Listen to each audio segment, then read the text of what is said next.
Hi guys, today gagawa tayo ng fresh tuna sashimi. Ayan ang ating tuna. Ayan, fresh na fresh. Ayan, i-slice natin. Ayan ang ating tomatoes. Lagyan din ng onion. And ang ating cabbage. Ayan, i-slice natin. Ayan, slice natin ng very thinly. Ayan, hiwain lang natin ng manipis. Ayan. Ganyan lang kanipis.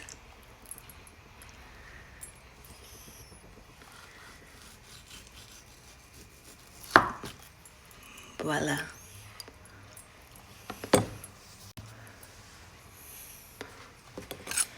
Ayan, tuloy-tuloy lang natin hiwain ng manipis ang ating tuna. Dapat is matalim talaga yung ating kutsilyo para mahiwa ng buo yung ating tuna.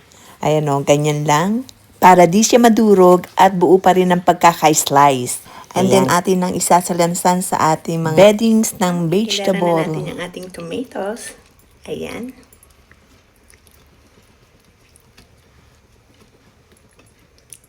Ganyan lang. Ating paggawa ng ating sashimi.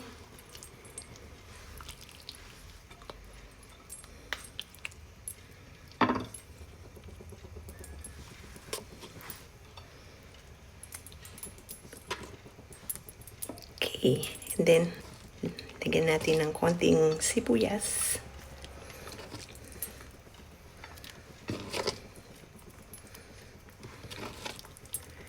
And ihilera na natin ang ating mga tuna na ni-slice.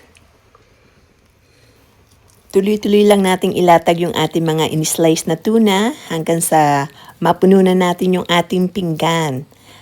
Yan. So, ganyan lang ang ating pagsasalansan ng ating tuna. Imagine mo na lang na parang nagsosolitary ka. O, diba? Ayan o, ganyan lang kadali ang pagsasalansan ng ating tuna. So, ayan, maayos nating naisalansan lahat ng ating hiniwang tuna. Ayan. Ay, makikita nyo talagang fresh na fresh. Hindi pwedeng hindi fresh ang ating tuna. So, ayan na, na-slice na natin lahat ng ating tuna. Na mag-cut naman tayo ng persil and cilantro. So, ayan na siya.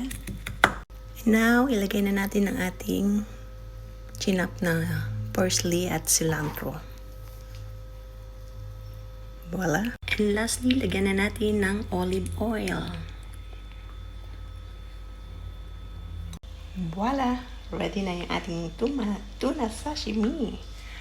Kain na na. Bon appetit.